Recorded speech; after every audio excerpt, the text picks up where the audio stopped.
Hey, I'm Mark Edward Lewis, and welcome to Cinema Sound Studio B. And today we're going to be talking about how to Futz Dialog. Be careful, Futz Dialog. Make that radio kind of squawking noise as you're talking over a transceiver or something like this.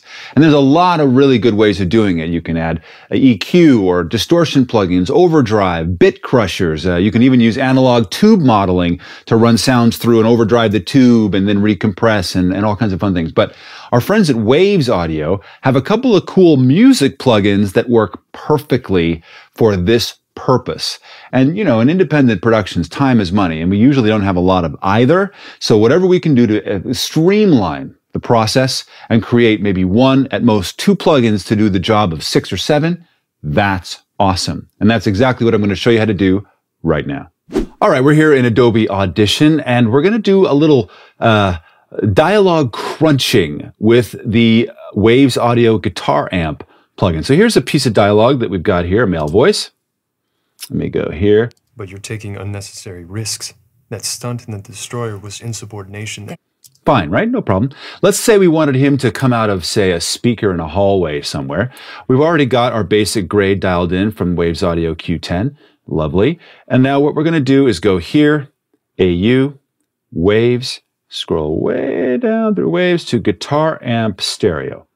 Now, if you're not a musician, you don't know about what guitar amps do. They basically take a really lovely signal from a guitar or something else and run it through a really crummy single mid-range speaker, and it kind of gets that sound. And then to make it even crummier, they add all kinds of distortion and tube amp crushing and then a really horrible EQ and sometimes even a worse sounding spring reverb in the middle of it to really give it that edge, which for guitar players making big lead noises is good.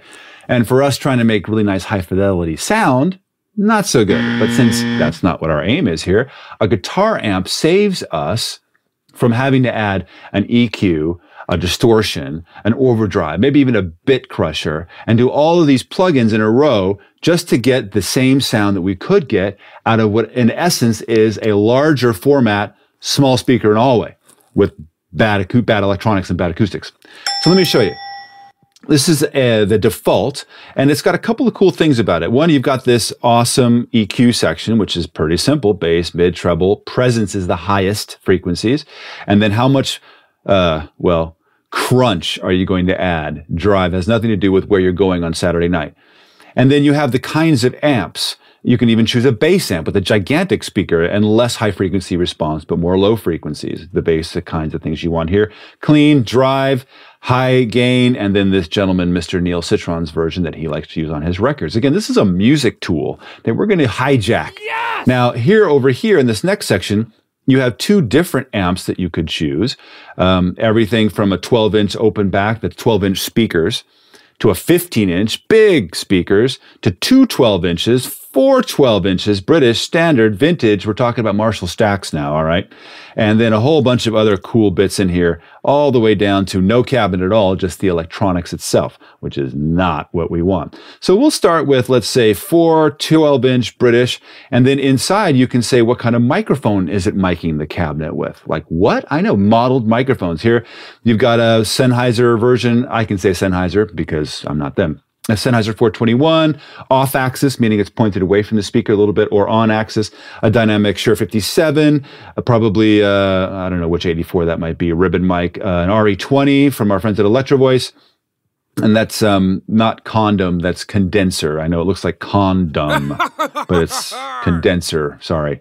Off-axis, probably a U87, and anyway, so let's do this off-axis one for this, and we're going to pan this amp version to the left and then leave the delay off. And then we're going to say over here, I can't see, neither can you, 4-inch Inferno. We're going to leave the Shure 57 in on axis and pan that to the right.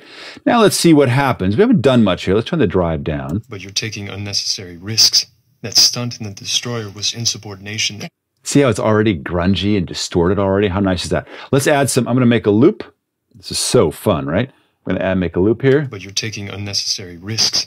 That stunt in the destroyer was insubordination. But you're taking unnecessary risks. Now, you can hear that it's sort of, if you're on headphones in particular, it feels kind of off because I've got one mic amp over here and another amp over there. If we make these a little more uniform to Ooh, 4-inch But you're Brits. taking unnecessary risks. Feels a little more normal, especially if we choose the same microphones. But you're taking unnecessary risks. Now it's basically mono again. But if we have one on axis and one off But you're axis, taking unnecessary risks. it's kind of a cool feeling. Let me show you something else that's interesting. See this phase? This is a phase switch button. That means it'll revert the phase. And if I do this, But you're taking unnecessary risks.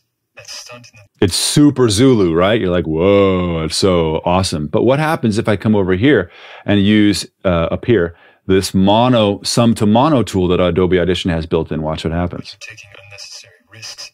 That stunt in the destroyer was insubordination. You're taking Pretty sucky, right? All of a sudden the volume goes away and all you get is that kind of weird room sound.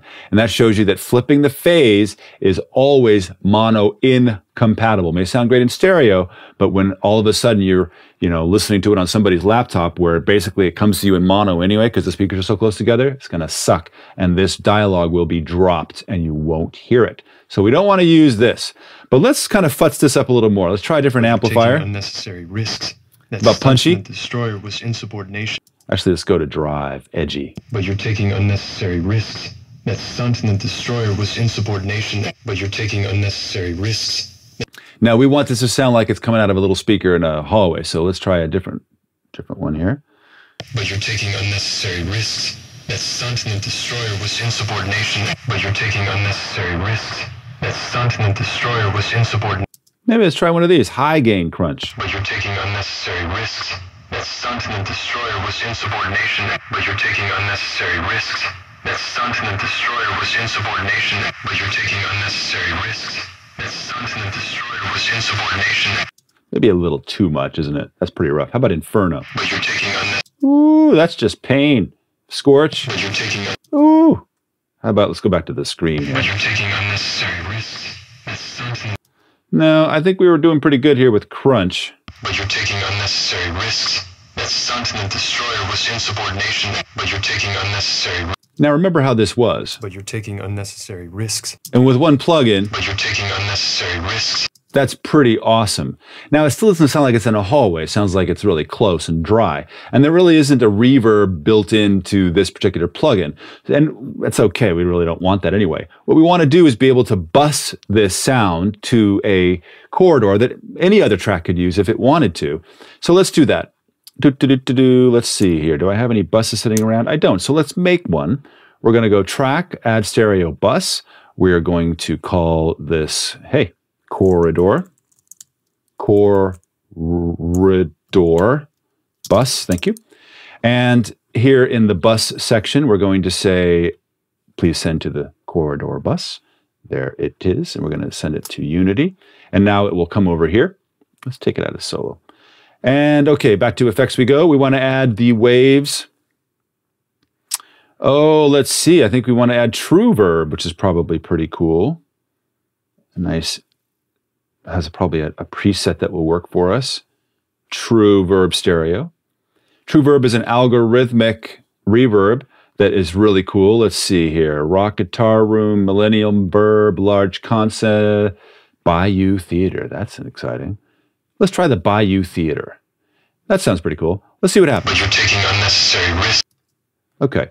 We want to take the direct sound out of this because the direct sound's already coming from the channel. So we'll just turn that off. But you're taking unnecessary risks. That stunt in the destroyer was insubordinate. That's not bad. What's lovely about true verb is it's really easy to turn the early reflections on or off, and same with the reverb. So if we turn off the reverb, But you're taking unnecessary risks. That stunt in the and if we reverse it, But you're taking unnecessary risks. That stunt in the and then together, But you're taking unnecessary risks. That stunt in the destroyer. it's pretty cool.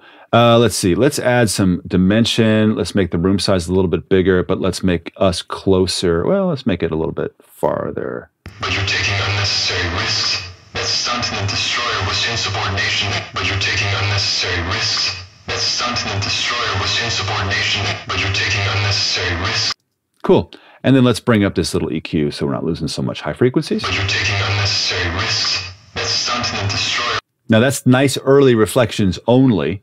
And if we turn them, it may not sound like anything's happening, but if we turn this plugin off, But you're taking unnecessary risks. right, major difference. So this adds a nice fullness like you're in a small room. And then if we bring the reverb up a little bit, But you're taking unnecessary risks. stunt and destroyer was insubordination, but you're taking unnecessary risks. That stunt and destroyer was insubordination, but you're taking unnecessary risks. That stunt and destroyer was insubordination, but you're taking unnecessary risks. That stunt and destroyer was insubordination, but you're taking unnecessary. And now what was once a nice clean bit of dialogue, if we turn this off and this off. But you're taking unnecessary risks. And watch what happens if we, just for fun, we take the basic grade off. But you're taking unnecessary risks. That stunt and the destroyer was insubordination, but you're... And then everything back on. But you're taking unnecessary risks. That stunt and destroyer was insubordination. So that's how you can easily create an ambience with two simple plugins, one of which is going to be used throughout your mix anyway, the true verb, it's going to be on a bus, and the other one creates the EQ and the distortion, everything else. Bam, bam. Thank you, Waves Audio. It's a lot of fun to play around with cool, amazing amp modeling plugins. I mean, there's so many possibilities. Just the amps that they just come out of everywhere, and you create incredible, awesome, powerful sounds just from a music plugin. And it's so applicable in what we do in post. And if you've got any questions about how to add even more craziness, you want to go even further with that, just jump onto the Cinema Sound blog or the forum, ask us questions, and we'll get you up and running as quickly as possible. Until then, we'll see you in post. Even if before you're stuck.